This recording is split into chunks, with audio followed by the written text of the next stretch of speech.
Tell me one of the things you most regret in life. I know everyone has regrets. No, even in the last it's like 5 years. it's like Frank Sinatra. Regrets. I have a few, too few to many to list or something. Whatever you think. But something that you every once in a while look back on and say, man, I really wish I could have done this differently. Well, the major regret I have is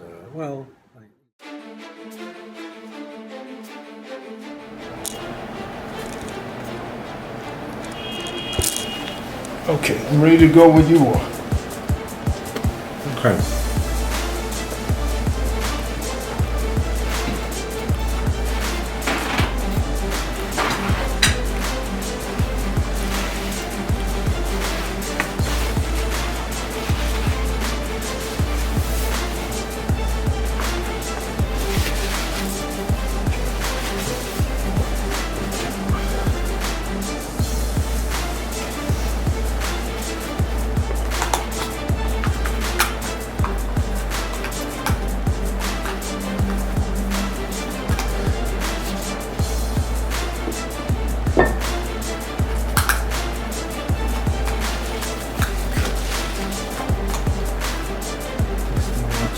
Testing 1, 2, 3. Yes, sir. Okay. So, just if you could talk into the mic so we could. This is a voice check. 3, 7, 9, 11, 12. Exactly. Man, this guy's a pro. But you're usually supposed to be like between, 5 to 7 inches from the mic. So this is 7 1/4 inches. Okay, good. How does it sound? That's the most Sounds important. great. Sounds good? Yep. Okay. Testing 1, 2, 3. Testing 1, 2, 3. Can you say You said something? that already. Yeah, but I wasn't recording. I'm sorry. Go ahead. Let's go. This is a voice check. Okay.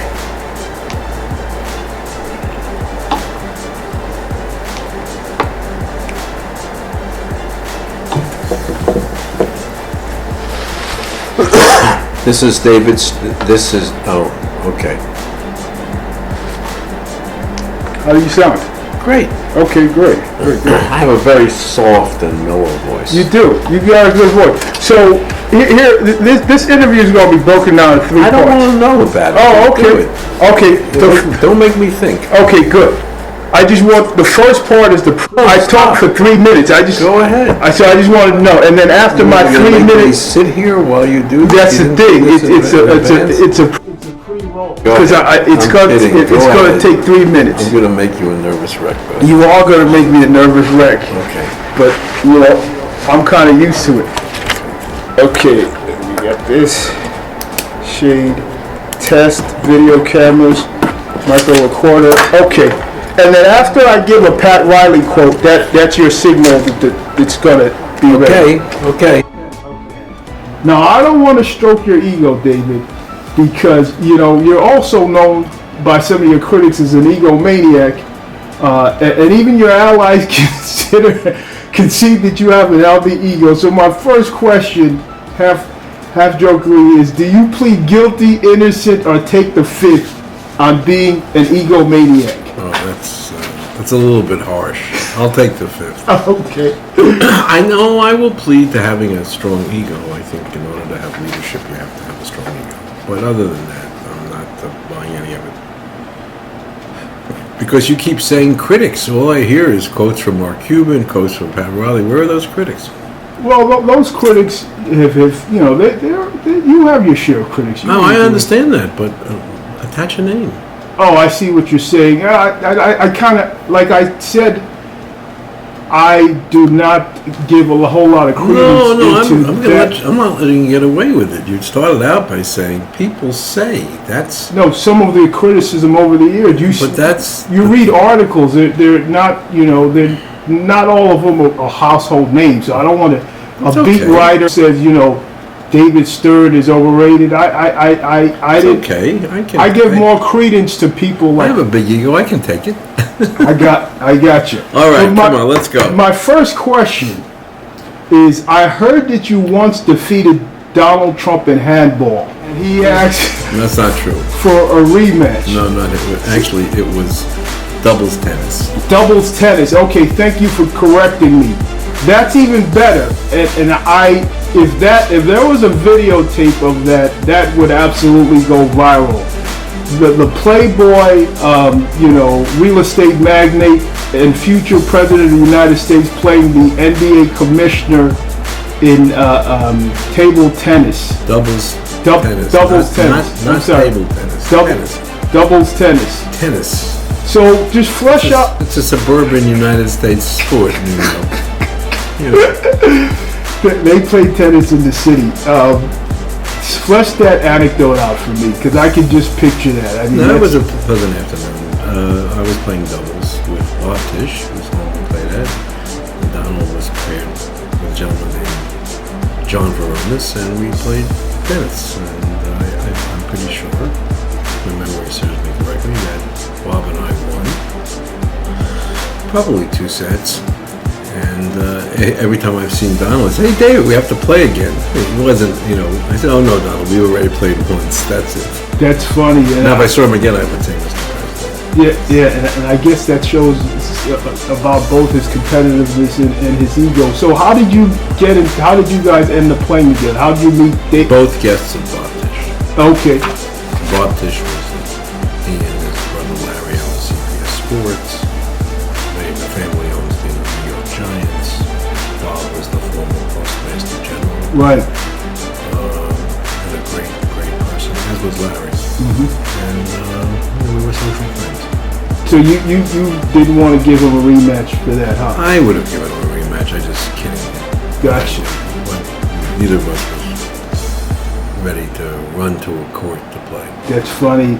Well, I think you'll get a kick out of this. It kind of reminds me in a way of one of my favorite scenes in the Parcells biography was in West Point, where Arthur Ashe, Bobby Knight, Norman Schwarzkopf, and Bill Parcells would play half-court basketball, and you could only imagine what the scene was like that.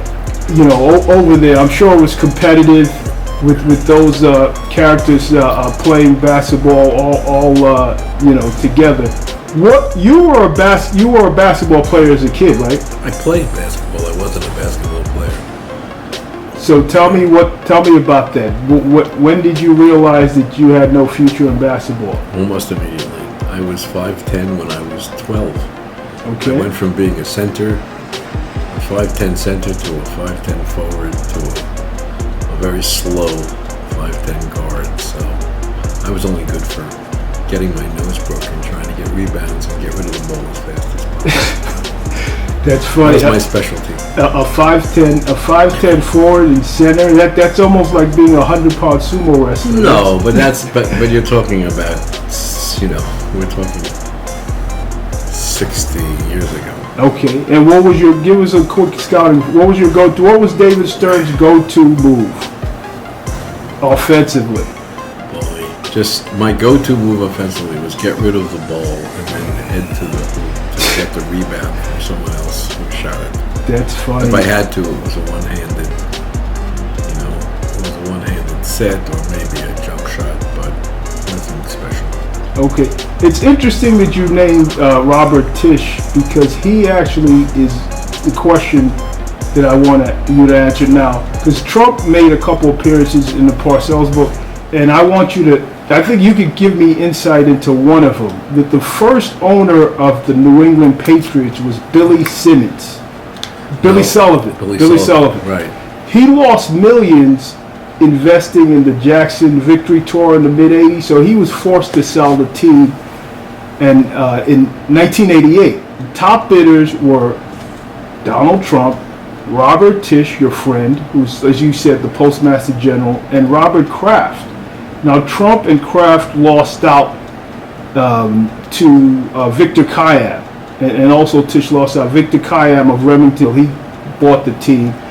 And inevitably, of course, Kraft ended up with the Patriots. But Kraft was always interested in buying the Celtics, and before he attempted to buy the Patriots. So your tenure as the commissioner started, in 84, 83? 84, but my representation of the league preceded that? Preceded that. I was the 24th employee of the league in 1978 as the general counsel. Okay. And before that, I was an outside counsel for 12 years. So I pretty much watched it all. Okay, so do you remember when Kraft was interested in the Celtics? No recollection of such a thing. Not at all. You never. Okay. When an owner wanted to buy a team, was there pretty much a short list? Yes, there was always a short list, and they usually came in through the league office. And how did you guys kind of navigate that?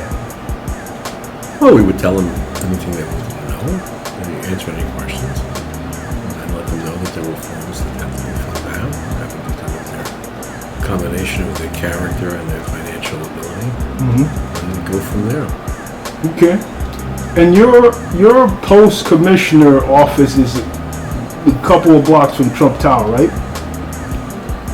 One block. Oh wow. So what's that like now? I'm sure it was pretty hectic. You know. It's fine. There were a couple of weeks when they were barricading the street and not letting you walk in front of the building. It was a problem. But now it's fine. No, it's not too. New Yorkers are great, and the cops are great. You know, just a couple of AK-47s or whatever they are in helmets in front of the building. Nothing too challenging after that. For a seasoned New Yorker, huh? Right. The NBA's had a lot of great slogans. I love this game. NBA action is fantastic. I remember all those. I know that you're a Democratic donor. From a marketing perspective, I would love to get your take on Hillary Clinton's slogan. And here's why. I voted for her, but I felt that even Trump's Make America Great Again, from a marketing perspective, was catchier than her slogan. So if you, off the top of your head, what are your thoughts on that? My thoughts are that the Democrats blew it completely. That if you're in a race that has to attract middle American white males who are down on their luck, having a difficult time, something that says I'm with her, we're stronger together, is not especially effective. And Make America Great Again is a catchier and easier to articulate. Right, and of course Reagan was actually the first one to come up with that, I believe, like in the 1980s, wasn't he? I guess so. I'm not sure that was exactly his, but maybe, it was the whole notion. We're going to restore the shining light on the hill. Right. We're going to go back to a great time.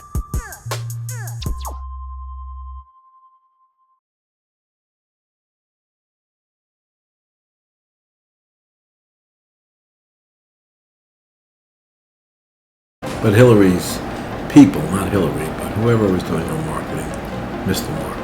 I totally agree with you. I mean, it seemed more geared towards somebody with a cult of personality, and for somebody with more, baggage than well, it was a. I'm with her is not a male-focused marketing cheer. Gotcha. I don't think. And stronger together, I don't know what it signifies. Okay. Make America Great Again, it does. And even though it is kind of a dog whistle. Yeah, but whatever. Dog whistles work. Yeah. Whatever a dog whistle is, it works. Gotcha. What they should have been doing was something like strength, prosperity, and inclusiveness. Everyone knows what those words are. That's us, the Democrats.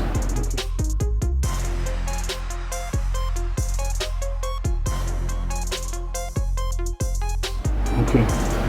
And a couple of years ago, I know there was a report that people tried to recruit you to become mayor of New York. I know you said no, and it wasn't a hard decision, but I wonder, have you ever seriously considered political office in say, decades ago, or?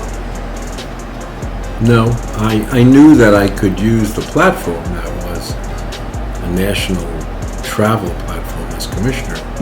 But I decided that was not anything I would ever want to do. Okay. And I'm going to have to invoke your assistant, Linda Tassi. I hope she doesn't mind. But the reason is because knowing a little bit about her schedule, I think says a lot about your post-commissioner life. Because after I contacted you, she returned my message, and I was happy, to hear back from you. So I called the office after 6:30. It must have been around 6:30 on a Thursday. She picks up the phone on one ring, and I'm surprised because David Stern is retired. Like, what's? No, I'm not retired. What's his assistant picking up the phone at 4:30?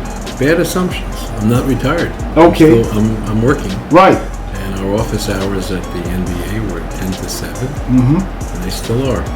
Okay. And then the next day, when I sent her an email, she responded at like 7 o'clock. So I'm saying she's a great executive. She's been with me for 25 years. So wow. Celebrated 3 weeks ago. Okay. I'm saying to myself, poor Linda. Most people who retire from a top job, I know you're not retired, but usually they kind of, lessen their workload. But that obviously has not happened with you. So tell us about your post-commissioner life. You're a senior advisor for several startup companies, right? Right. And I've got some sports technology companies that are in wearable technology, virtual reality,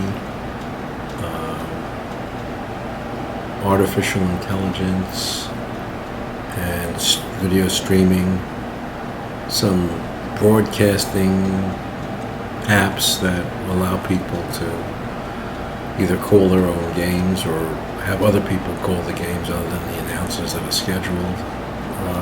And some, one company deals with high school sports and highlights and the like. Okay. It's fun because I'm constantly learning.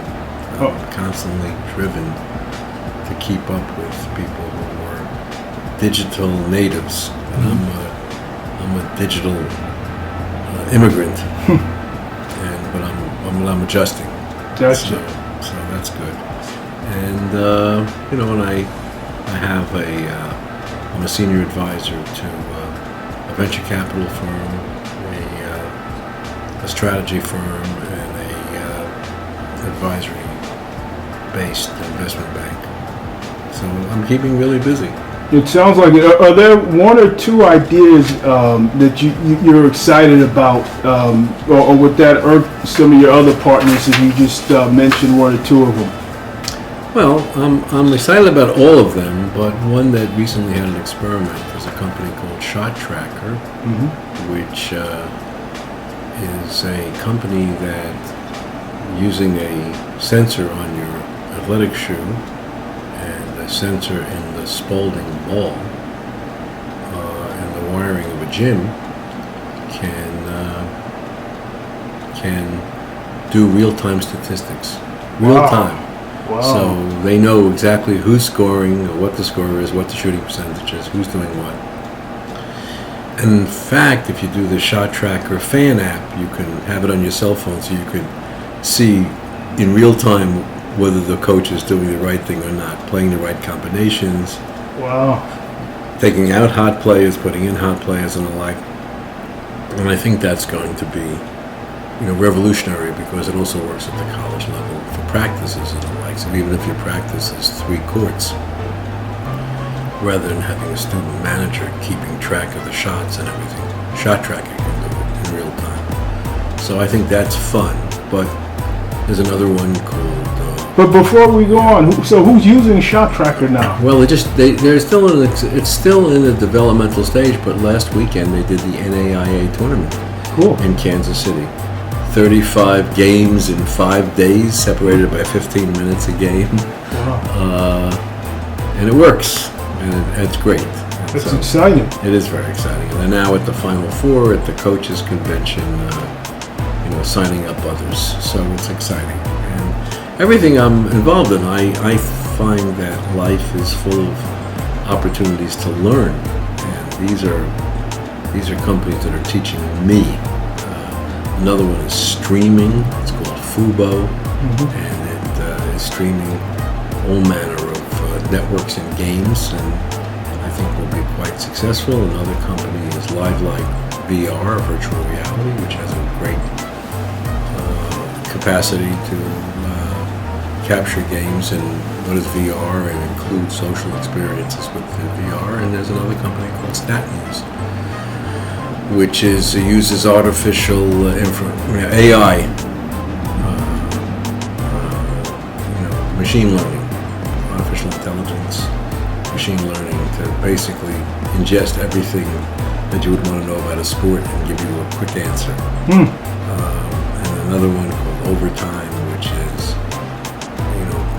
capitalizing on the trend now for kids to want to have their highlights captured. So there are people that capture it on a cell phone, filing it in overtime, and people are adopting and embracing their own sort of little sections of the site. And everybody knows who the best high school basketball players in the country are now. Cool. It's not something that I'm focused on as part of my everyday life, but it's fascinating to see that this player, and now that they're announcing their intentions as seniors to where they're going and the like. It's fascinating to watch the ecosystem that has grown up around high school basketball players. That's cool. So, I guess one benefit of retiring is that you no longer have to be officially a neutral fan. So are you back to rooting for your Knicks, or what's that like? I've been sufficiently de-fanned over the last 36 years that I don't do as much rooting, but I'm a Knicks fan. Okay. So now you can do you openly root for them now, or are your habits so ingrained in it? Well, my habits are very much ingrained. I used to root for the referees. Picture that. But no, I'm a Knicks fan. They haven't had such a good year. It's too bad. Yeah, they have. Wait till next year. They have not had a good, year for quite a while, unfortunately, for Knicks fans. My guess is that your focus is in your role as a consultant for the NBA is on the global aspect. Like, tell us what you. No, I'm just available to Commissioner Silver, and we talk about a number of things on an ongoing basis, none of which I would share on this podcast, but just to say that there are some things that perhaps only an ex-commissioner, Commissioner Emeritus, could talk to a sitting commissioner about in a constructive way. I'm there for him. I'm thrilled by his success.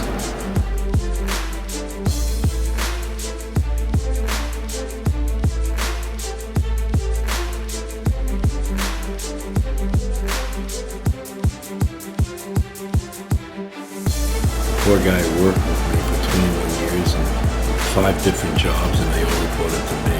Right. He was ready to be out on his own and show the world what he could do, and he showed the world what he could do. So what you said before that you believe that the NBA will one day, if not have a team based in Europe, play certain games there. Just kind of expand on that.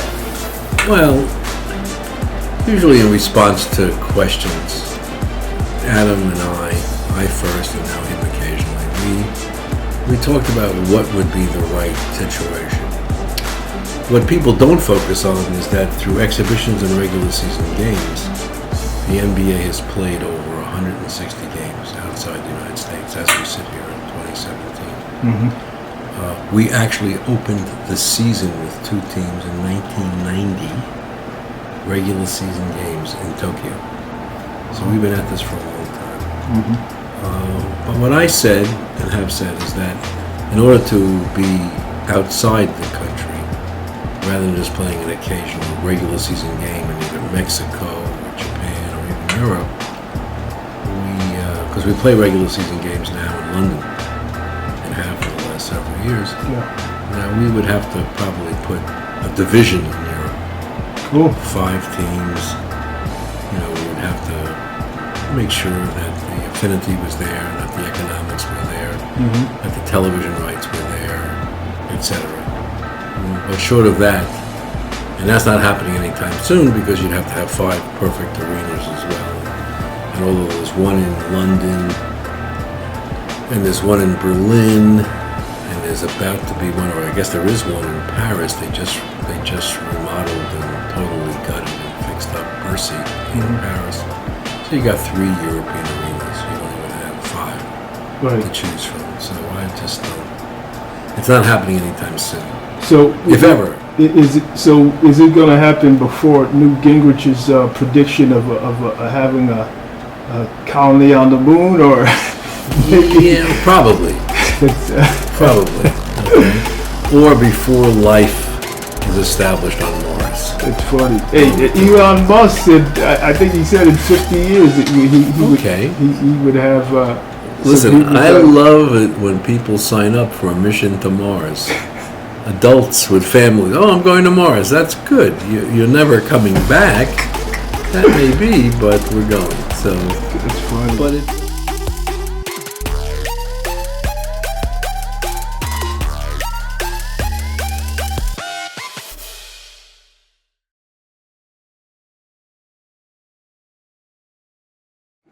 But it's an interesting subject for discussion, and clearly under Commissioner Silver, globalization continues to push the NBA. They just announced 2 games in China for October. I haven't seen the schedule for Europe. I'm sure there will be one, or likely to be one.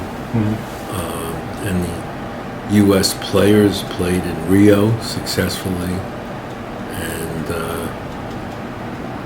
I'm sitting here having trouble remembering. I guess Tokyo, the Olympics in Tokyo in 2020. I'm sure we'll send the U.S. team there. So good things are happening, and there's going to be a World Cup of basketball in China. So I think the NBA is a global participant in the development of the sport, and that's really good for the NBA. Okay, Adam Silver. Who would be, if Adam Silver had turned down the job, who would be the second choice? Who would be your second choice? There was no second choice. He was groomed for it. I know he was groomed for it, but it's not, smart people like yourself always have contingencies. Nope. So you're not. The contingency was me continuing. He would be stuck with me. I see. So that's how I managed to get him. I'm teasing. I only said, "Oh my God! If it's not Adam, we'll have David. We better do something here." So it was Adam. I strongly recommended him, and I'm proud of the choice, and I'm proud of the job he's doing. Gotcha. So it seemed like, and you guys, the league never thought about considering anyone from outside like the NFL has done. It was never a thought. Nope. It was unanimously elected as my successor on my recommendation, and others too.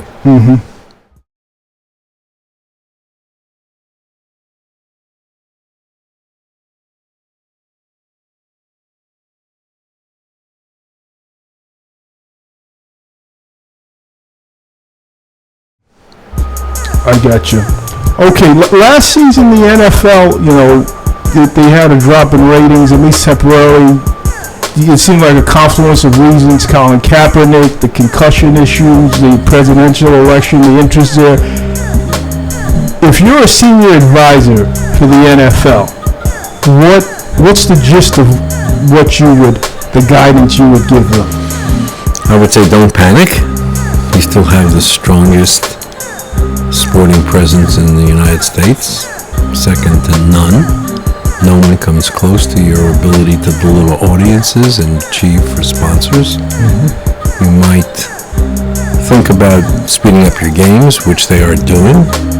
I read in the paper the other day that they have a whole slate of ideas to improve the timing of their game.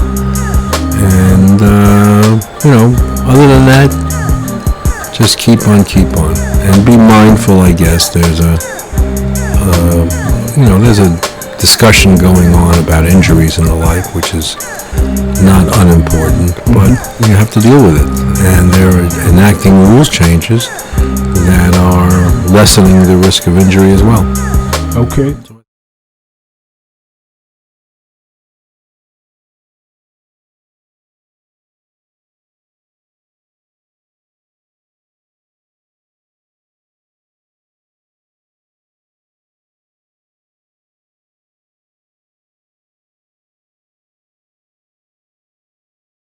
So I think they're doing well.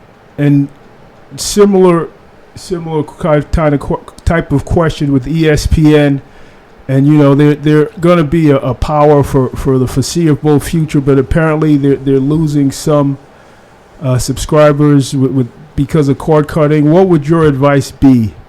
Stay the course. It's kind of funny. We're in such a future-focused world demanding enormous growth patterns that there may just be some businesses that hit this spectacular place where their margins are good, their profitability is high, but their ability to grow revenues and hence profitability has slowed down a bit. And I think ESPN is hitting that phase. I don't know where it's going, but I would say that they should be focusing, as they are, on the digital explosion. People are going to be seeing their games now.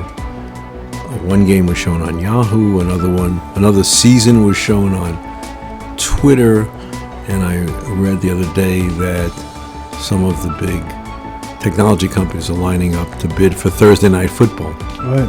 So I think they will be pushed logically to a more digital presence.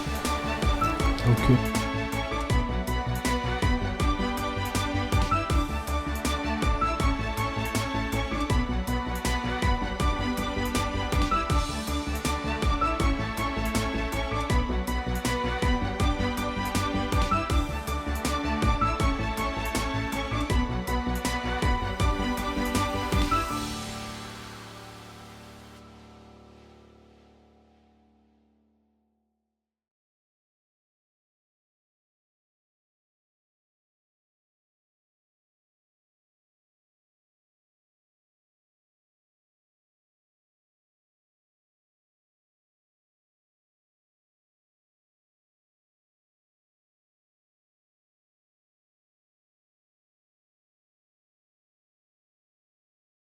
I got a chance to visit your office to introduce myself before the podcast interview, and you have some really cool mementos. Nothing over the top. It's tastefully done.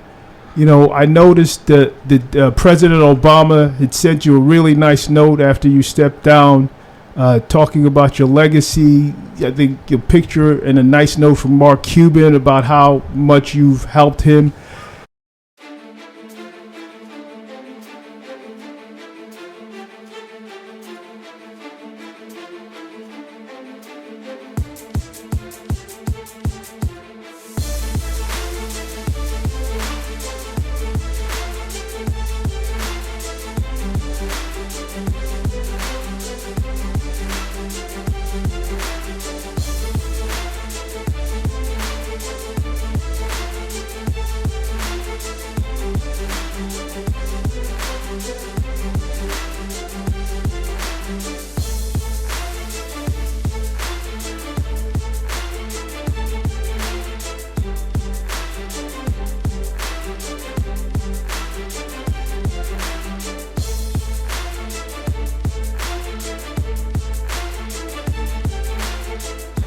But the thing that struck me, what I thought was really cool, was a picture of you and Nelson Mandela. So I want you to talk about that. What was that like, being in his presence? Was he curious about basketball? Just kind of flesh that out for me. Well, Nelson Mandela had a huge impact on our efforts at social responsibility. We visited South Africa with players and coaches in 1993. Mr. Mandela had been out of Robben Island, but was not president yet. And we were questioning whether we should go or not. It was a dangerous time. A lot of people dropped out because there were these killings going on in what they call the hostels. I guess it was the ANC and the Zulus, I think. I'm not positive. And I said to my wife, I guess if we're sending a group, we better be with it. We were concerned because, in addition, apartheid had not been officially dismantled as the legal policy of South Africa. And but we were told that we were the guests of the National Olympic Committee of South Africa, NOCSA, and that we were, and that was really a post-apartheid organization, and it was, and that Nelson Mandela would stop by at the dinner we were going to have on a certain day. Cool. And I said, that's good enough for me, So we went, and we started out in Johannesburg, etc. I think we might have sent a contingent to Durban for a day to do clinics. It was very successful. Came the day of the dinner, my phone rings in the room, and it was Horace Balmer, our then head of security. He said, David, Mr. Mandela wants to come up and see you. Wow. So I said, holy Moses. So okay, Horace. So you had no idea he was going to be on the property. No idea. And in fact, he never came at a given time because his life was always considered to be under threat. So I called Charlie Grantham, who was then the head of the Players Association, was on the trip. I said, Charlie, put on your pants because I'm putting on mine. And Nelson Mandela's about to be in my room. Get up here.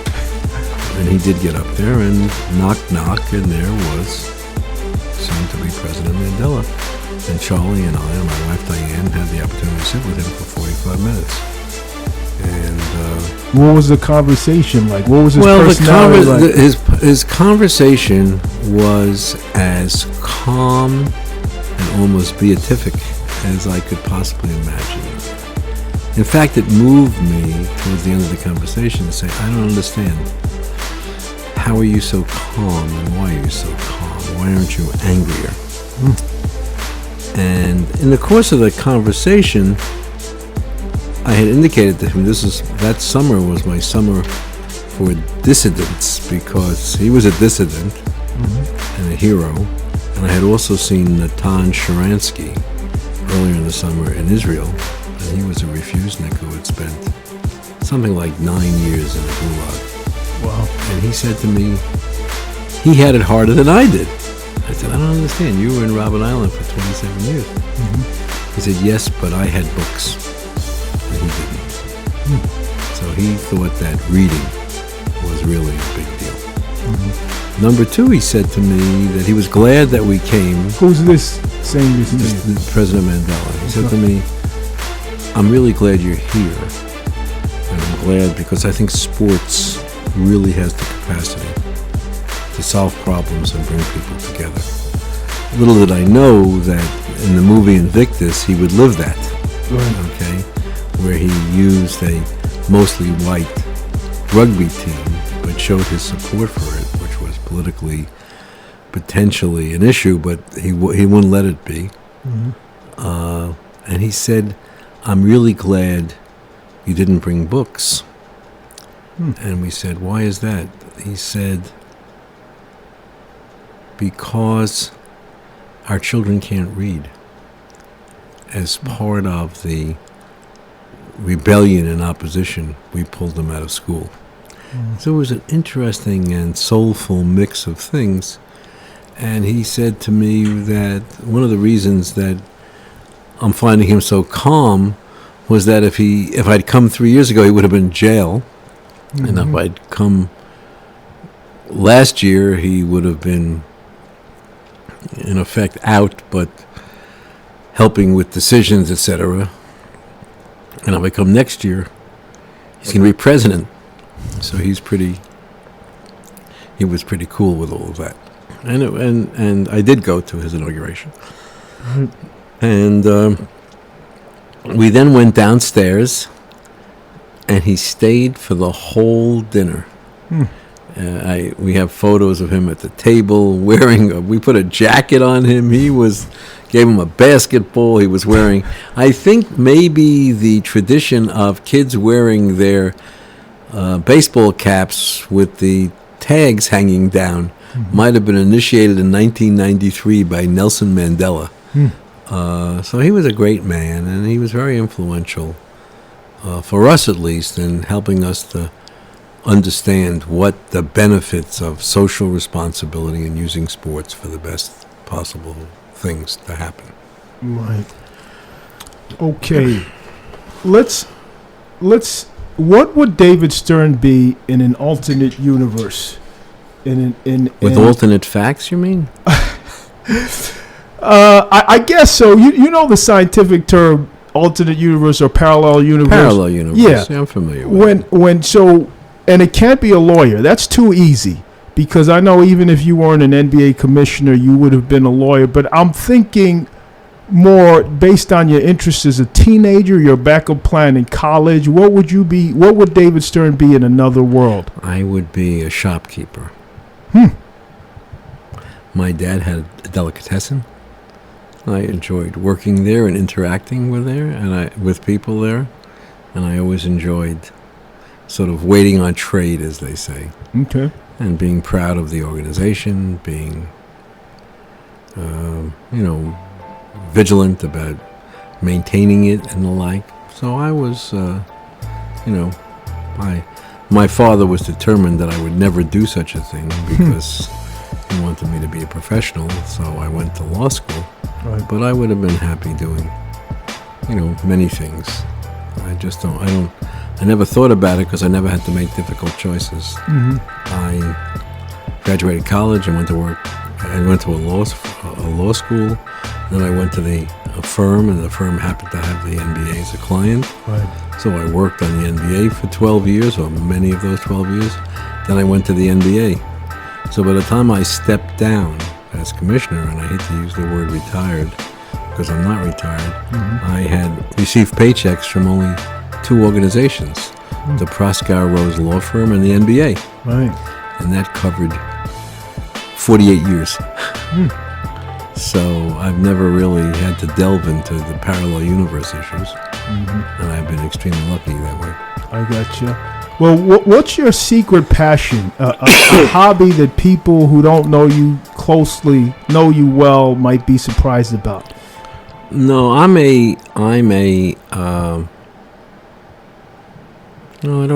not sure I'd call it a passion, but I love to read newspapers. Okay. I refuse to read them online if I don't have to. I read several newspapers, trades, business magazines. I think that's because that's what I started to do when I was learning about basketball and business, because I never went to business school and I didn't have a background in business, so to speak. Before I had a recent partial knee replacement and a hip replacement, I skied with my wife. We hike in the summertime in the Alps. We bike out in Colorado. I don't play golf. I do play tennis. I've been quasi-removed from tennis for the last couple of years, but I'm anxiously anticipating a return this summer. So there's no one passion other than an obsessive-compulsive need to follow the news, follow business results, and be up to date on almost anything. So you're pretty much a news junkie, it sounds like. I am a news junkie. Well, newspaper publishers would love to hear that. They now they want to get more young people to have that kind of mindset. No, I know That's that. the trick. Well, you gotta, now the mindset is going to come from your Facebook feed or something like that. Right. It's not coming from a...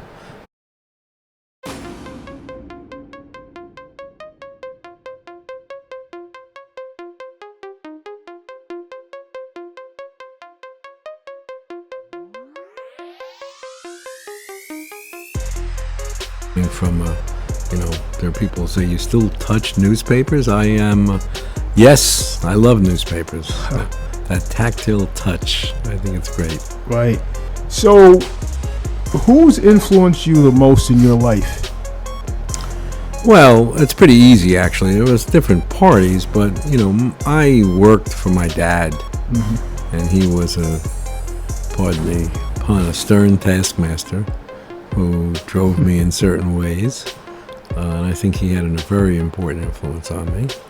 I was inspired by many people my age, by John F. Kennedy, that caring about your country and being excited about public service was interesting.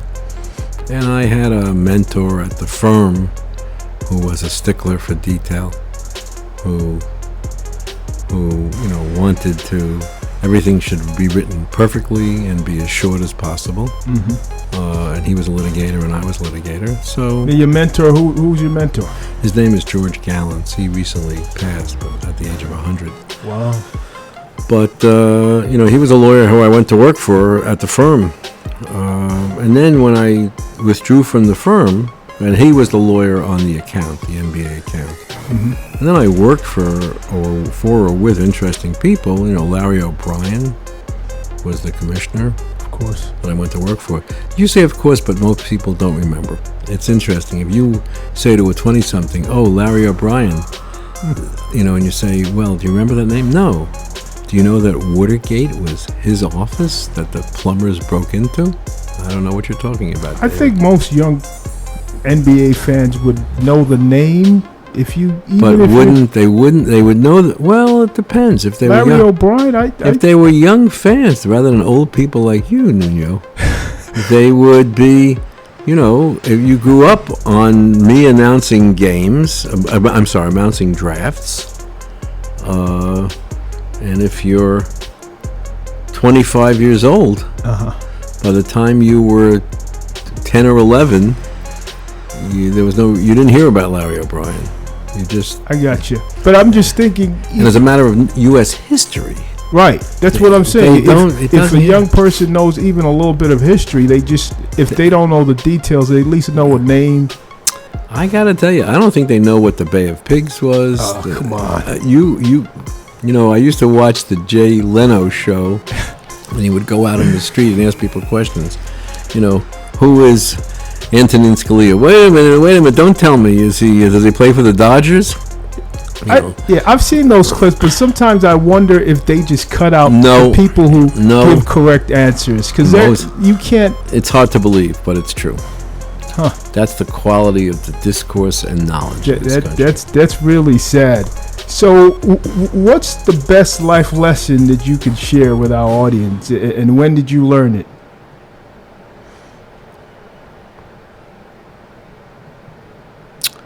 I think the best life lesson is that whatever you're doing, and however you do it, you probably have the opportunity to make a contribution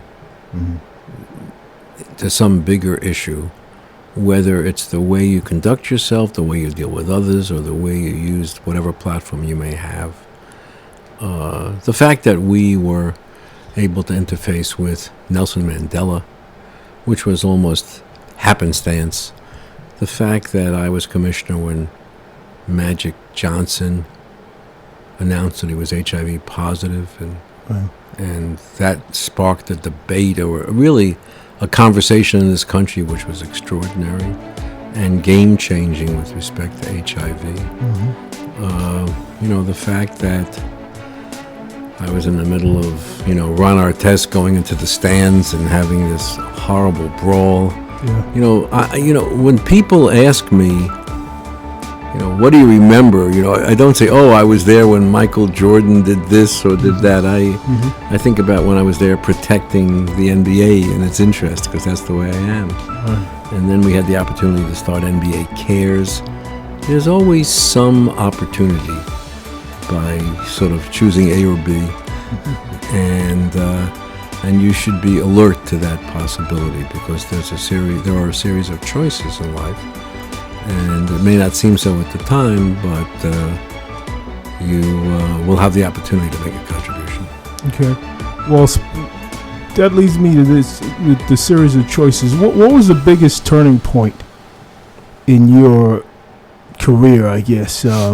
I would say when you tell me, what's the biggest turning point? Well, the biggest turning point was when the owners decided that they would go with this sort of dull, uninteresting lawyer and make him commissioner, when Larry O'Brien announced in 1983 or so that he was going to step down. And that was a turning point. And they turned over the keys to the kingdom. Mm-hmm. They're not keys that anyone was that anxious to get because business was really difficult. But the good news was they left the NBA, its assets, in the hands of me and a whole bunch of like-minded people who liked each other and loved the game. And we were able to make something of it. And that was, to this day, a life-changing experience because there are still colleagues of mine who have been at the NBA for 25 and 30 and 35 years. Mm-hmm. They get better. People would normally say, well, if someone's been in a job for 30 years, he must be burned out, quiet. No, not at the NBA. These are energized, energetic, intelligent, caring people. And they follow the mission, which is to grow the game and use it for the right purposes. I read somewhere that when you were named commissioner, it wasn't a given. And some people thought it was a surprising choice. Jerry Colangelo was the name that I had heard was in consideration, and then also perhaps Bill Bradley. How accurate was that information?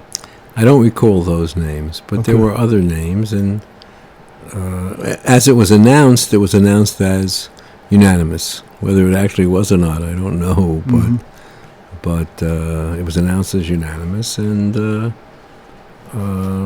and we got on with it.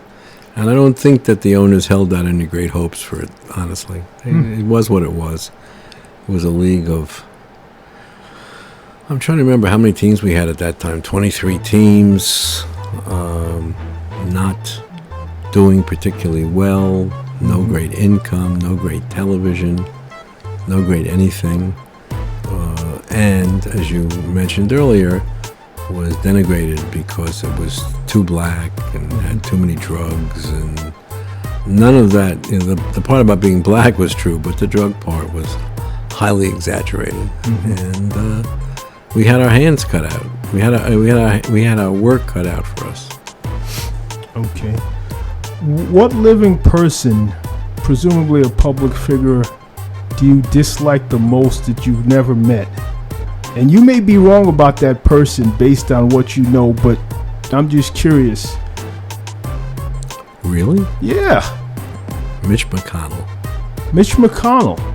Wow. Okay. Can you tell us why? No. I can tell you why. I tell you because I think he's not a patriot.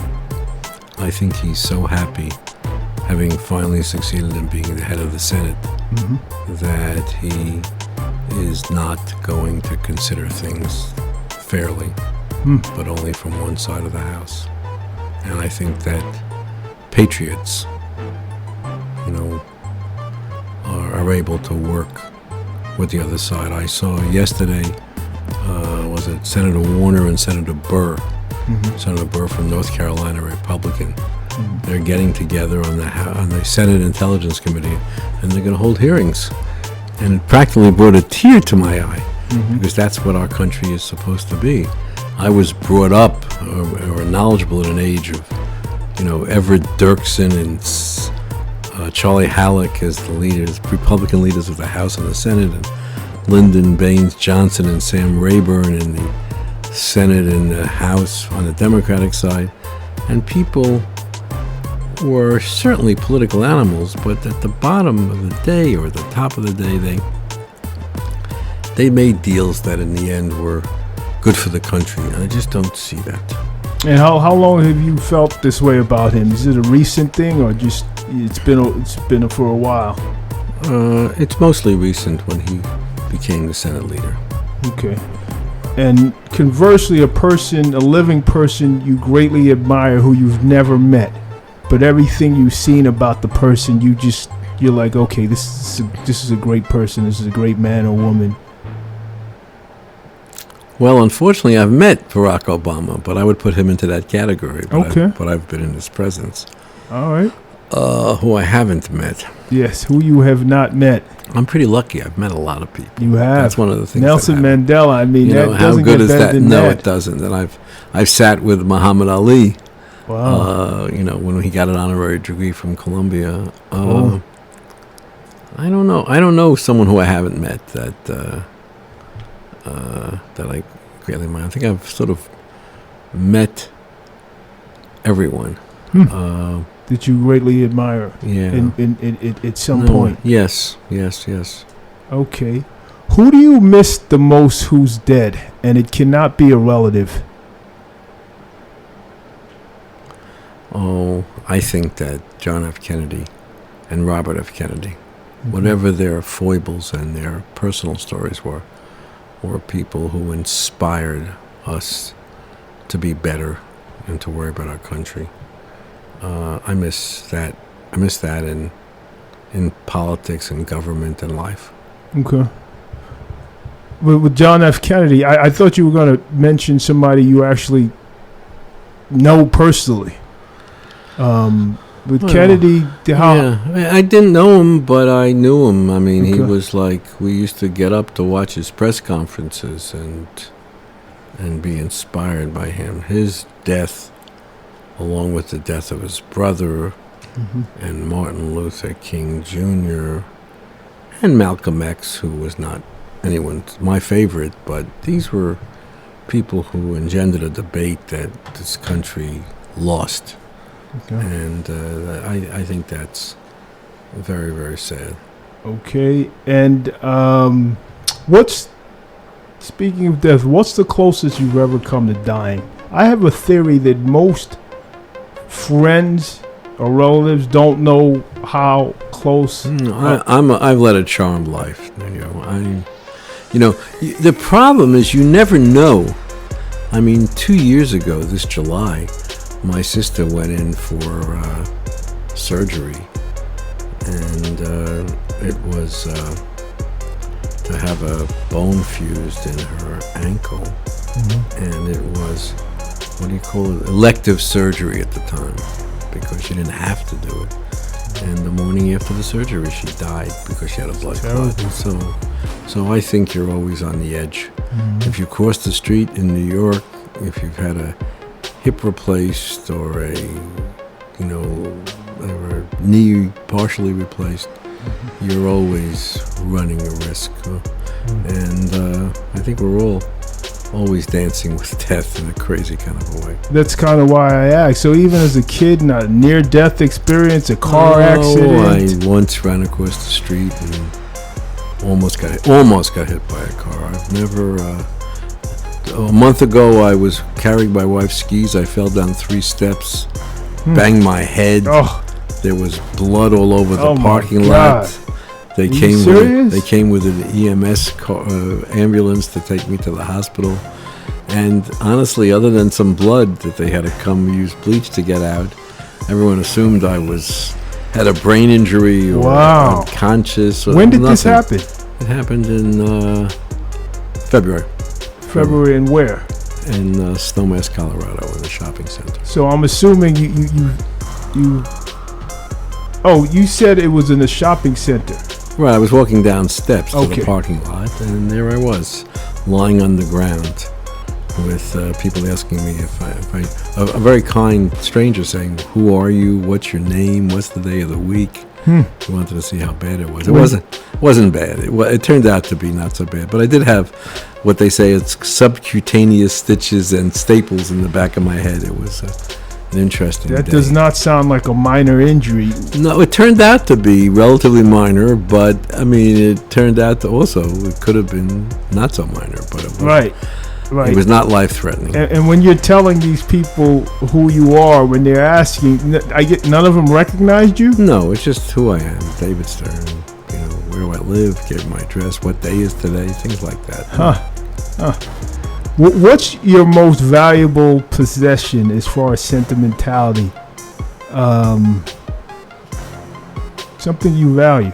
I mean, I know you've been very successful over the years. I'm sure you have your toys, like other people have their toys. But what do you value that you possess that maybe most other people don't understand? Well, I have certain coins, silver dollars, that were part of a religious ceremony where one buys his eldest son from the priest in the Jewish religion, and I still have those 5 silver dollars that I gave to the priest, but he gave them back to me symbolically. That's something like that, or a watch that my wife gave me when we were engaged 54 years ago. Okay.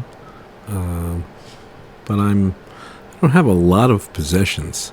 You've seen some stuff in my office. That's but some cool stuff. Yeah, there's a warehouse out in New Jersey that has 30 years worth of cool stuff. Really? I never got around to getting there, but I keep telling myself I will.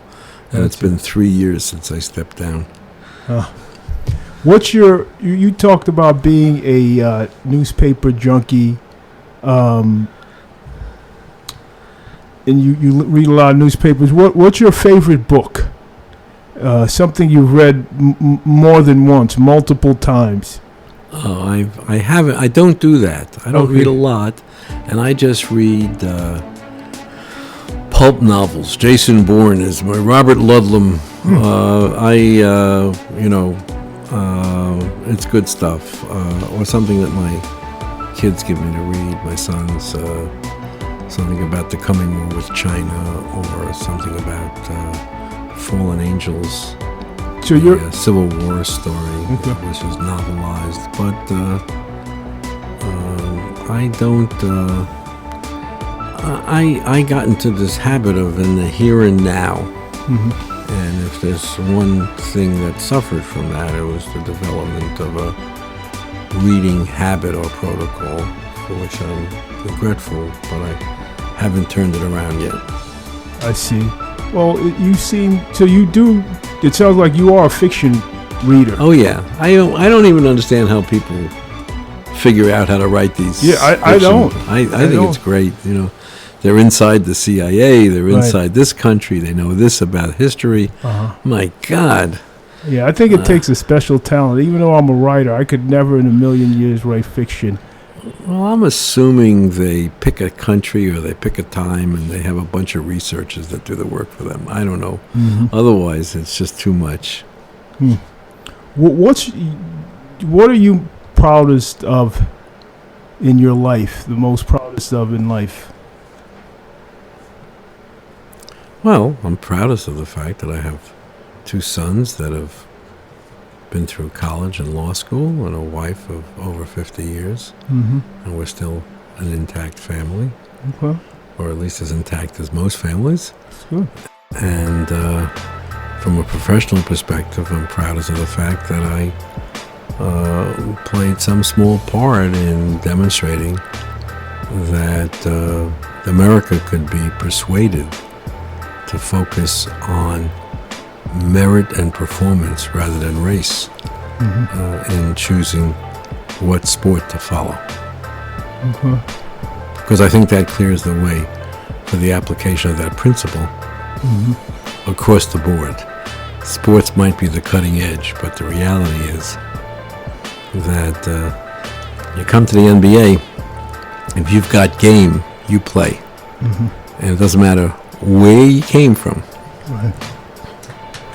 Or what color you are. Show me your game, and if you can play, you're in the game. Right. Well, that I am going to. You were asking me, to mention a critic. So here comes. Yeah, I'm going to mention a critic. You can mention anything you want. I'm going to mention a critic, and the reason I mentioned the critic because you kind of like touched on race. So one critic, and when I saw the quote, I thought to myself that had to sting David Stern more than any other criticism in his career. And here's why. You've pushed teams to hire qualified blacks in management.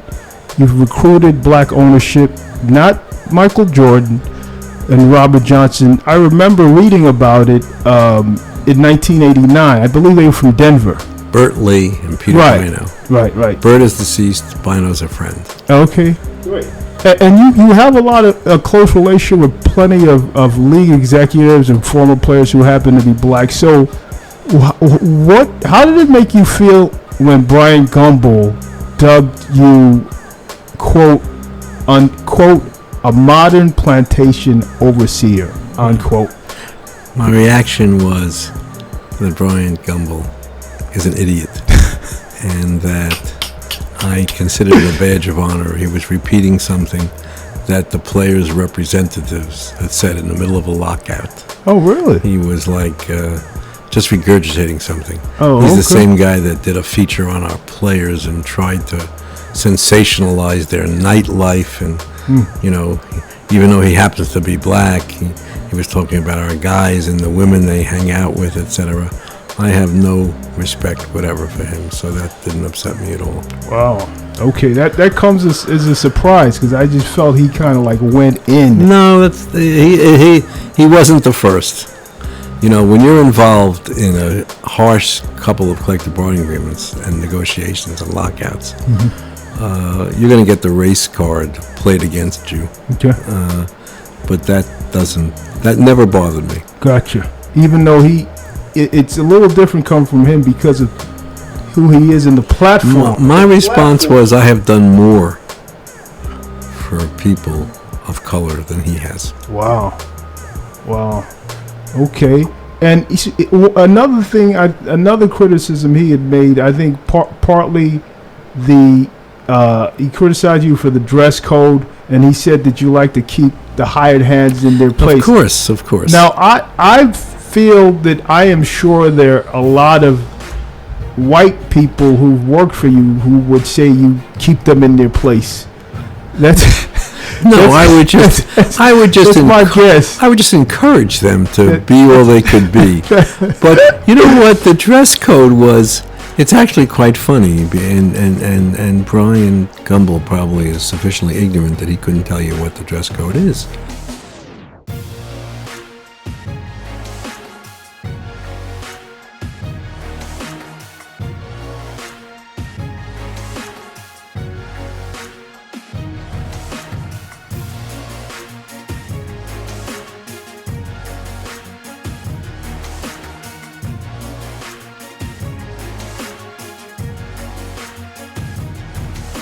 Because the dress code that I put into place, with the full knowledge of consent of the union, even though they ran away from it as soon as I did it, was if you come into the arena, come in wearing a pair of shoes, jeans, and a shirt with a collar. Let's show our respect to the game. And if you're not in uniform, you're going to sit on the bench, you should wear a jacket. Right. It raised some very important issues. We had to decide how you would rule a leisure suit for a player who wanted to do it. But it was not a big deal. And our players are so well-defined physically that they took it to the next level. Right. And I was just about to say that. I'm sure, though, neither you nor the players, who hated it at the time, ever realized the opportunities it would generate, because now, NBA players have fashion brands, they get endorsement deals, top designers. It's so ironic. Yeah, I remember getting killed because of it. They were doing cartoons of me, putting me in gold chains and all kinds of stuff. But the reality was, it didn't take long. Our players went way past it. If you're Russell Westbrook or Kevin Durant or Tyson Chandler, or James Harden, you take pride in who you are, how you're built, how you dress.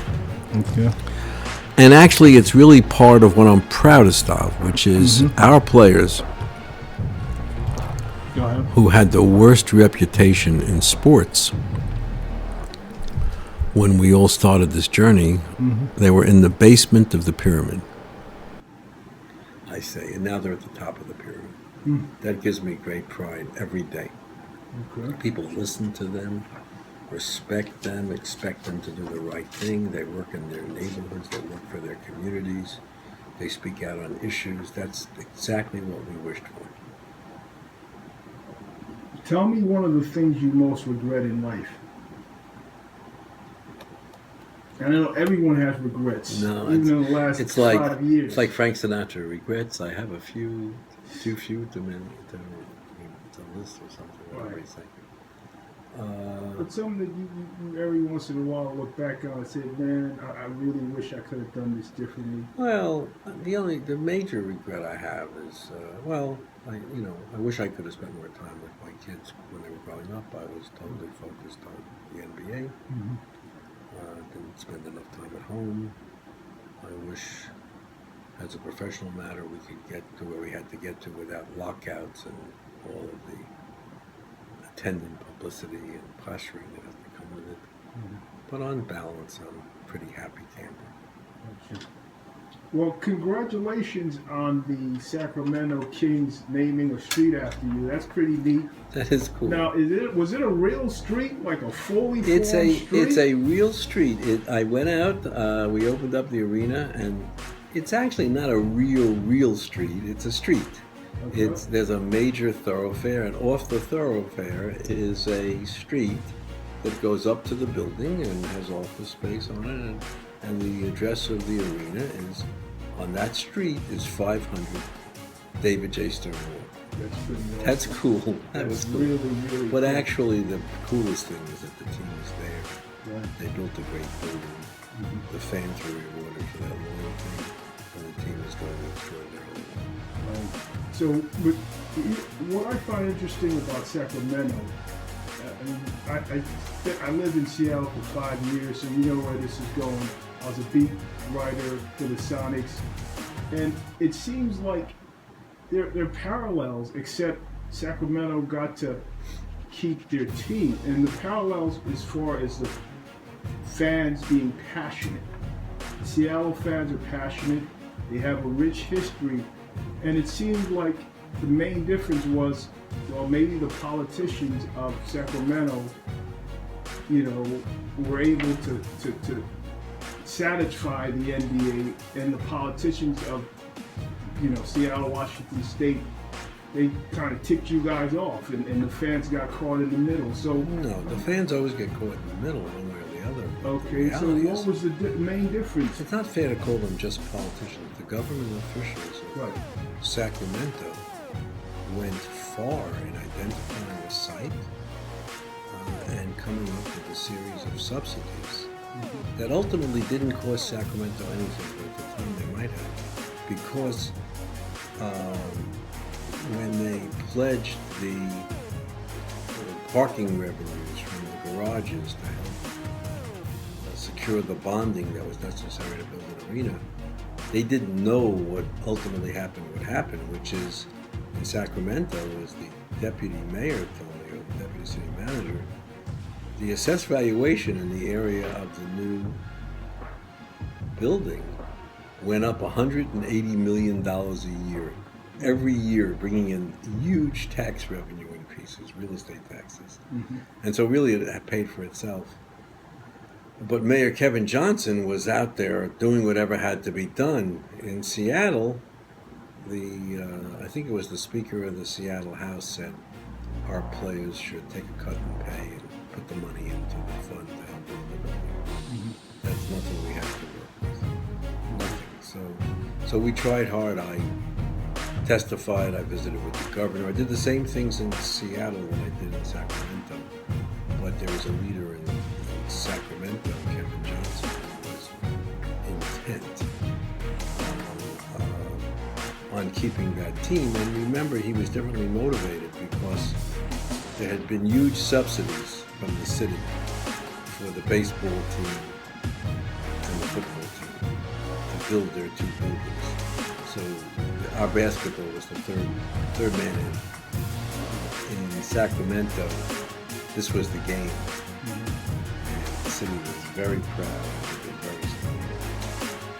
And, we worked with them, but we were trying to work with Seattle as well. Right. I think some of in Seattle, I think part of the reason they had such a visceral reaction to what happened beyond, compared to other teams losing the city, it seemed like they had no chance. And it was like a lot of shady stuff going on with the emails, and Clay Bennett pointing out that he always was going to move the team out of Seattle. And with Howard Schultz, he came across as either quixotic or at the least naive. So that's.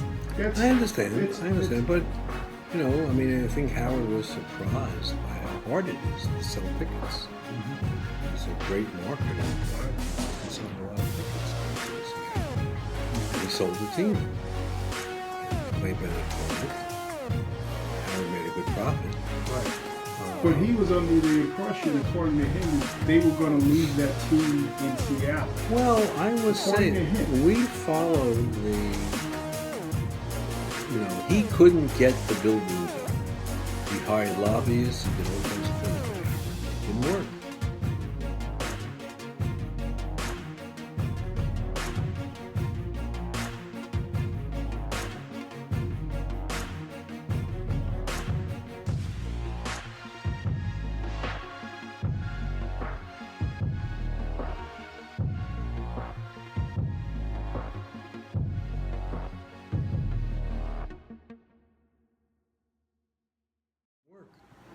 Clay came in, and I think Howard probably thought that when the city saw that someone who wasn't of the city could move the team if he couldn't get what he needed, that would help get the job done. And I remember Clay looked at everything from Bellevue to Indian reservations where there was land to knocking down the existing facility. There were all kinds of things that were he was willing to consider, and we worked with him to consider it. But at the end of the day, it never happened. But those emails that came out contradicted all with what you just said. I don't remember the specific emails. It's possible. But I was satisfied as commissioner that he was making a good faith effort, and he would have been held to it if he had been successful. Okay, well, let's move fast forward. Do you feel deep down that they should have an NBA team? I know it's Adam Silver's decision. But I think that they're a town that deserves a team. Right. No question about it. They've had a history of support. I remember.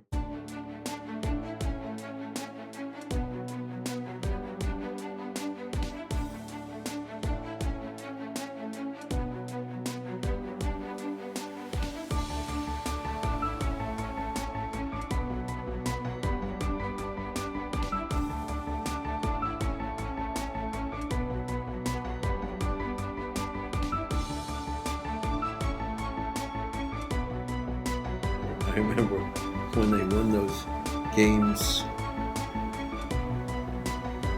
3 and 4. They won when they played against Chicago. The Bulls won 1 and 2 in Chicago. They came back to Seattle. It was over. And Seattle won game 3. And then they won game 4. And then we headed back to Chicago. Maybe we headed back. Maybe it was 2-3-2 then. I can't remember. You were on the scene. Yeah, no, I didn't come until 1997. And all of a sudden, people, oh my God, they could do something. And so, I think they lost game 3 in Seattle, but everyone thought they could do it. It was exciting. It was exciting. Okay, I'm going to give you a quick trivia, NBA trivia. The 4 members from the Sonics team of the late 90s, early 2000s who are current head coaches. Can you name them? I'm going to try to stump the NBA commissioner. Oh, this is easy. I don't know. Let me think. The 4 members. You can't have all day. No, but I'm not. 4 members from the late 1990s, early 2000s Sonics that are current head coaches. I wouldn't even start to guess. Okay. Dwayne Casey. Toronto Raptors, yes. Nate McMillan, the Indiana Pacers, Terry Stotts. He was okay. The Trailblazers, and the last one is hard. The last one is a former player, Earl Watson.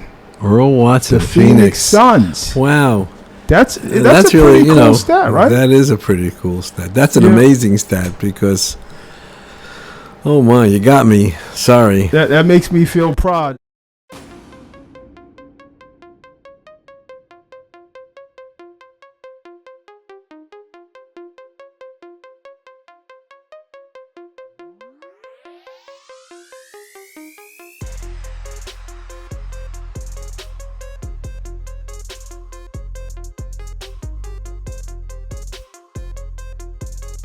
And actually, a couple of years ago, it would have been 5 with George Karl, but then he got booted out of Sacramento. And then you throw in Richard Cho, who was an assistant general manager there, and now he's a general manager for Jordan with the Charlotte. They had a lot of talent. They produced a lot of talent. They produced I would think amount of talent. More of Downtown Freddie Brown and Slick Watts and Jack Sigma. You're a couple of generations before that. And focusing on that, I don't know exactly what years they were. But I got you. They had really some interesting teams.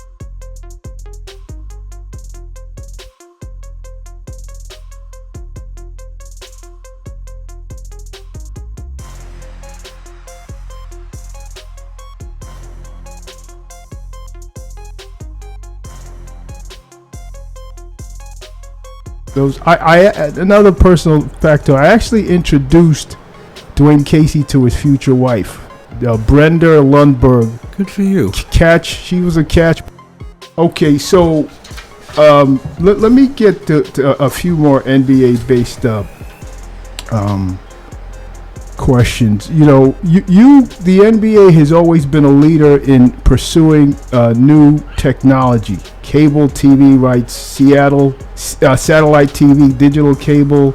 I believe you guys were the first channel on YouTube, correct? Yes, that's right. Okay, so what's a relatively new technology that you think will greatly impact sports? Well, in fairness, I think it's relatively new with social media.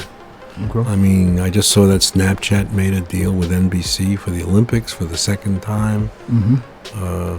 Snapchat stories, Instagram stories, Twitter feeds. I mean, there's going to be a whole new way of watching television. It's going to be in bites and sound bites by a younger generation. They're not going to sit and watch the Super Bowl from start to finish and sit through all those commercials and all that long game. That's not their style. Okay. And so social media is becoming very, very important.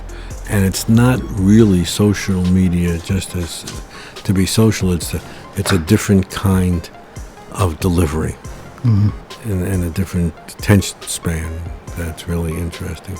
I got you.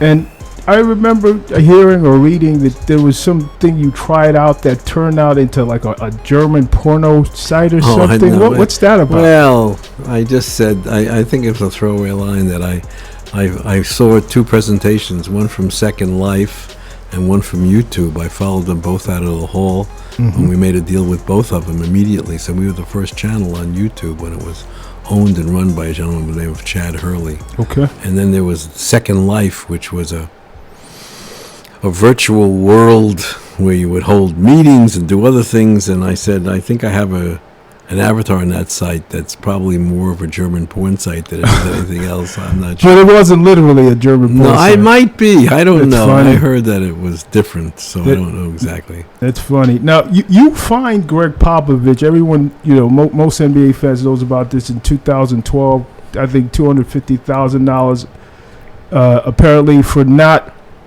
letting the NBA know ahead of time he was going to rest his players. It's still an issue years later, and it seems like, I guess he was, he's one of the greatest coaches in NFL history. He runs a model franchise, so he's seen, it reflecting on that decision, and now it seems like coaches are resting younger people. He was resting his older veterans. So reflecting on that, what do you think is a happy medium? Because it's hard for me to say, because I think that Adam Silver and the owners are going to focus on this at their meeting next month, and they'll come up with something, I have no doubt.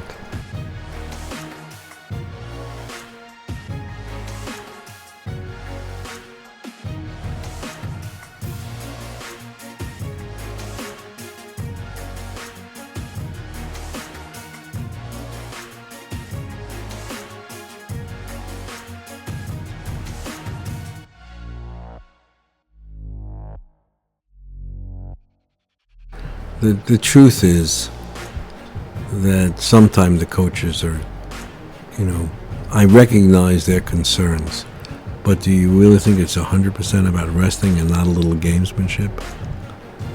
But it's hard to say. Well, what do you think, Julio? But Golden State's going into San Antonio and they rest all their starters. They don't want to show them what they got. It's come on. I see your point, but they have to come up with a system. I don't know what it is. I see your point, David. But don't you agree? It is a slippery slope. Yes, both ways. When the league is starting to tell coaches, I tell that's you what, a slippery slope. Yes, but I'm a little bit a hard ass on this. It's a slippery slope, but when you have a sport that supports all the families that we support, players and staff alike, thousands of people, based upon a certain promise to your fans, and the parent spends several $100s to buy 3 tickets. They take the kids for the one time that a player's in town, right? And he's out, not because he's injured, but because the coach decided to rest not only him, but his 3 other stars. I think you've defined the issue, and I don't know what. I'm not saying I know what the answer is. Right. San Antonio was a different situation. Yeah, they had notified us. They had actually chartered a plane to take their stars home. The plane had a flat tire, so they made them fly Southwest Airlines. It was a kind of a fiasco all around. Gotcha. Well, a lot of fans don't realize that you actually started finding teams for resting players decades ago. And I saw this piece of information that was pretty interesting. In 1990, you fined Pat Riley $25,000 for resting Magic Johnson and James Worthy in the last game of the season, and he went ballistic. And he said something about, he had a line about, maybe the league officials need to start, coaching the players themselves. So it's interesting that it goes even further beyond. I don't remember that, but it's possible. Oh, it happened. I was an idealistic commissioner. I thought that the way to do it is, come on, have the player dressed, have them play some, rest them, take them out in the 4th period, do something, give the fans some nod or tip of the hat so they can say they actually saw James Worthy or Magic Johnson play. But I understand it, because let me tell you something about coaches. In 1990, we took Utah and Phoenix to play 2 games in Tokyo. And every time they lost during that season, there was some complaint that it was because of the trip they took in October to Tokyo. Okay? And I used to say, come on, Connors and McEnroe get off the plane. They play 3 sets and they move on. And then those 2 teams met in the playoffs that year. And I said, come on, guys, let's agree. Whichever team loses the playoff series, I'm not going to say it was because that the games we played in October as opposed to the playoff series in April.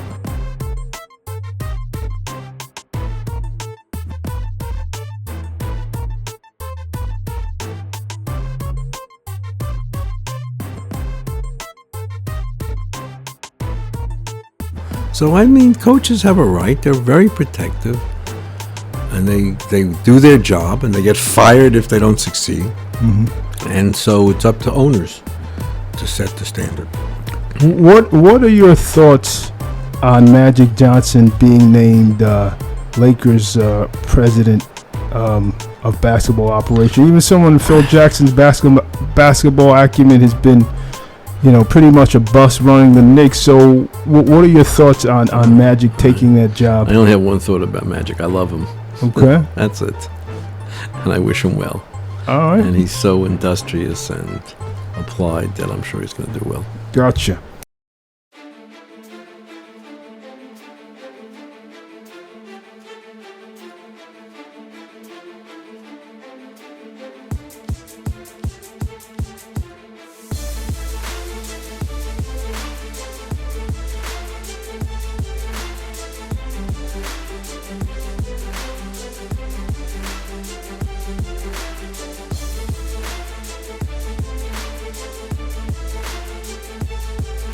So, speaking of let's stick to the Lakers. And I can't end this podcast without at least Does that mean we're near the end? Oh, yeah, I got a few more questions, but we're near the end. Yeah, we're near the end. Let the record show I'm showing him my watch. Oh yeah, you are showing me your watch. I promised I was going to be out of here at 6:30. By 6:30. Oh, I was told I had 90 minutes. I was here at 4:45. Okay, but you did have some of my cookies because I was trying to be a nice host. And I had some of your water. And some of my water. I didn't get it. And I had to give David Stern a private air conditioner. You throw a hell of a party. Yes, you set the temperature at 110 degrees. You give me water and a cookie. You know what? I'm from the motherland, so we kind of like to have. We kind of like to have our hot. heat. Some exactly. We like it hot. So next time I know. Did you tell everyone where the motherland is? Because your name is oddly deceptive. Yeah, the motherland. My from Ghana. My parents are from Ghana. I was actually born in New York, but a lot of people hear the name Damasio, but it is a Ghanaian name. There are tons of Ghanaians named Damasio. So.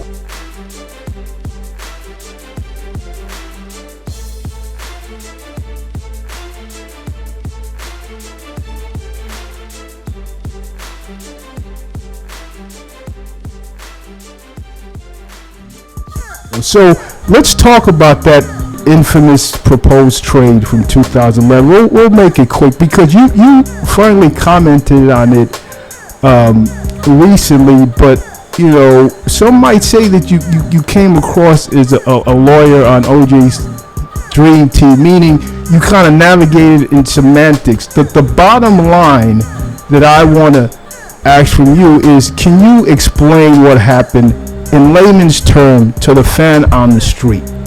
What trade are you talking about? The Lakers, the three-team trade in 2011. Okay. The Lakers, the Rockets, and the Hornets. Okay. Yes. So and the NBA owned New Orleans, and I was running the team for the owners. Mm-hmm. I was the owners rep.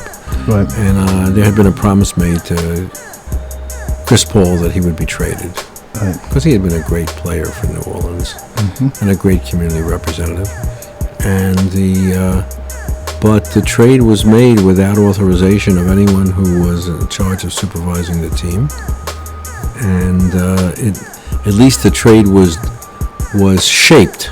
It never became final because someone asked me as the owner's rep, "Are we going to do this trade?" And I said, "No, we're not going to do it." So the trade was never made. Right, but.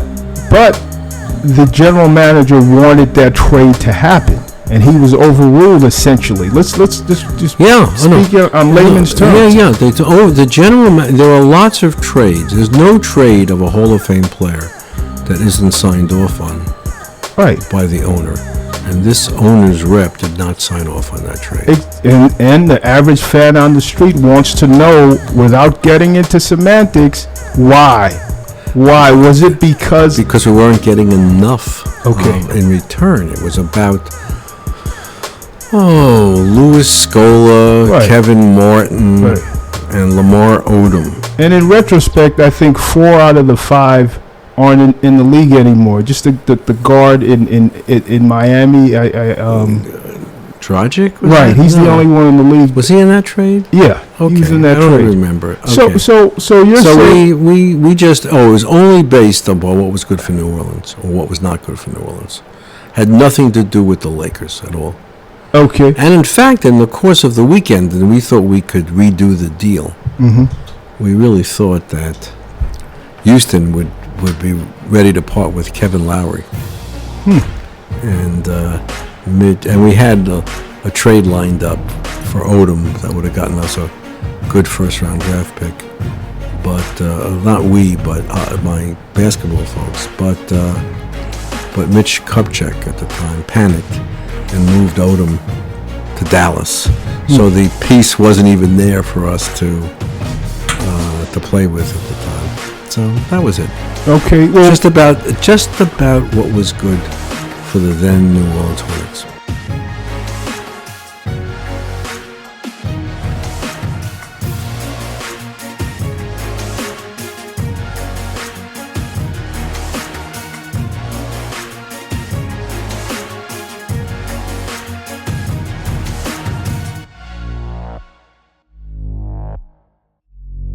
Well, it seemed from afar that maybe there was miscommunication because the general manager was empowered to make the trade, and I thought he was constant. No, he was not empowered.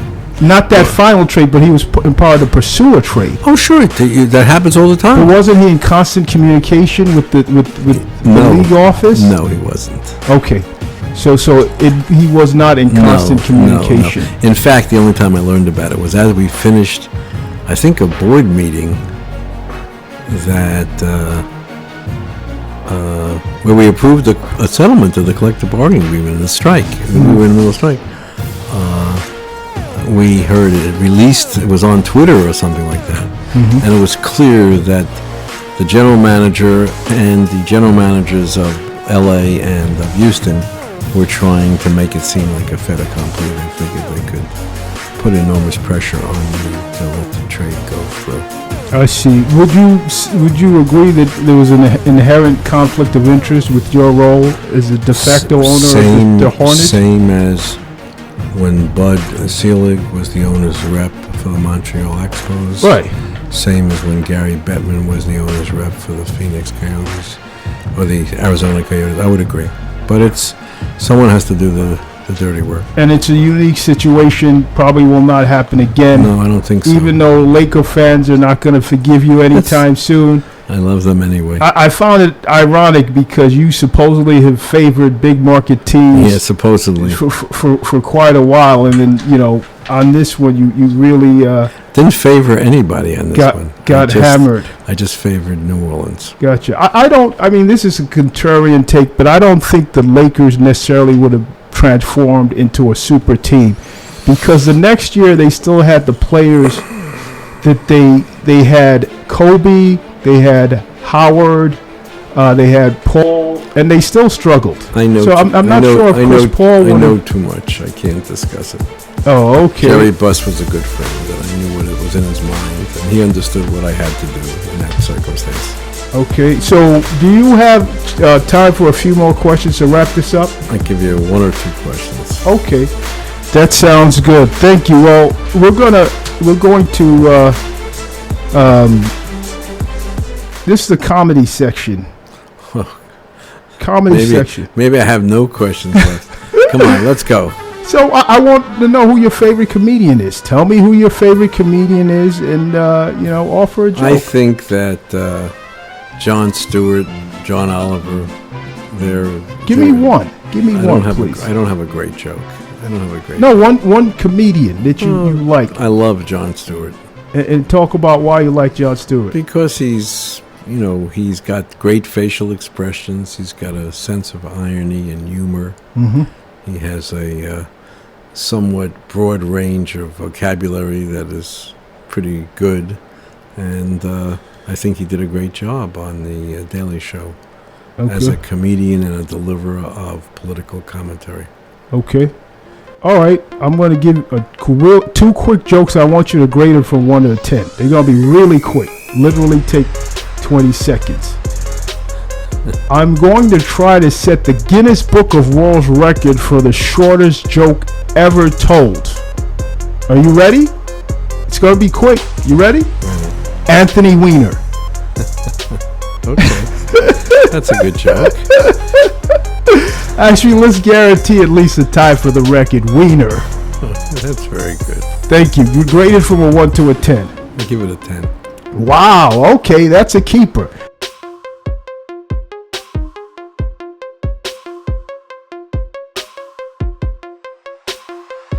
Now, this joke is a little salty. Just a warning. It's a little salty, but I'm going to, some of the best comedians are salty, Richard Pryor, Eddie Murphy. Dave Chappelle. Exactly. I think he's great. Exactly. So we'll make this quick. Sarah Palin bashed Colin Kaepernick for taking a knee during the national anthem in protest of racism, but she sure didn't mind taking 2 knees for somebody named Glenn Rice. That's salty. Reportedly. Really? Okay. That's salty. Grade it. I give it a 2. Oh! Come on. Come on. You basically you want you if that was said by Richard Pryor, you would laugh, but That's different, Richard Pryor. yeah. So it's Dave a salty Chappelle joke. could have said it. Right, exactly. Since Nunyo Damasio says You know, it, some of the, a they- Ghanaian with an Italian name that's very common in Ghana. Okay. okay, these are my last couple of questions. And thank you so much for your time. Pleasure. You know, you're 74. You're only 4 years younger than Trump. You know, you won't run for political office. I want to know your main short-term goal in life, and then your main long-term goal in life. Short-term, something you want to accomplish within 5 years. Long-term, the definition of long-term is something you want to accomplish before you pass away. Yeah. Short term, I would like to have a president in the United States that cares about the environment, about drinking water, air quality, things like that, about health care for poor people, everything that's the anti-Trump agenda. Wow. That's something that would be good, because I think his agenda is an indecent, un-American agenda. Wow. Well, this wasn't what I was going to ask, but that leads me to this question. I read on the Undefeated site an interview of Adam Silver, and he encouraged players to show up. Of course. Okay, that seems, on one hand, the NBA says it encourages players to be social activists, but on the other hand, now the commissioner is encouraging players to show up for a president who's polarizing. So he didn't say that. No, he didn't really say it. The quote was he would encourage players to show up, win the championship. Well, maybe you go and express your view. I don't know. It Gotcha. depends whether you get that opportunity. That's a close one. Because I understand. I'm talking about the policies, not Right, the office. but- I understand. I was not a Reagan Republican or a Bush Republican, but I was honored to accompany our championship teams to the White House to meet with those presidents.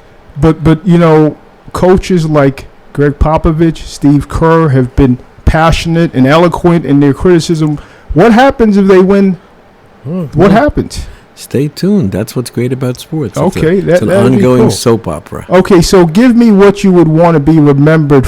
What your long-term goal? Something you want to accomplish before you die. I'll be remembered like in the immortal words. No, something you want to accomplish before you die. I just want everyone to say that I played hard. That's the way Rasheed Wallace would have said it. That's it. I don't have a goal before I die. I just like to see my family happy, as many people as I know happy, and the sport of the NBA continue to thrive. That's it. And what would you like to be remembered by? You still For playing hard. That's so vague. That's cool. I think it's vain. We're all here for a dot of time and a dot of ability to do things. It's ridiculous to be so, egomaniacal, if you would, that you could have an impact to be remembered for X. That's ridiculous. That's human nature, Nah, I think when you get older, you get more mature and you understand it. So you would want David Stern would want to be remembered for playing hard, for doing the job that I was hired in each case to do. That's all, and in making choices that were intelligent choices along the way, personal, professional, family, etc. That's all. That's the best you can do. Okay, well, David, we're gonna wrap this up. I really appreciate you coming to my apartment. I heard it was really fancy, so I wanted to see how well you were living. How would you know what my apartment would be like? This is a what? High rent Manhattan apartment. Come on. Come on, a high rent. I've been living here since. I've been living in this neighborhood since 2005 when I moved from Seattle. So this is David and Nunyo signing off. Hey! How are you getting home? I'm driving. You're driving yourself? Is that okay? A source told me you have a driver. Sometimes. I'm not going to reveal my source. Sometimes. Okay, well, David, thanks a lot. And this was the debut podcast of NUNYO Company. Thanks for being with us. And thank you, David, for keeping us company. Have a good day. Thanks for your courtesies, NUNYO. All right. Okay, David, you want some more? You want some more cookies or? Nope.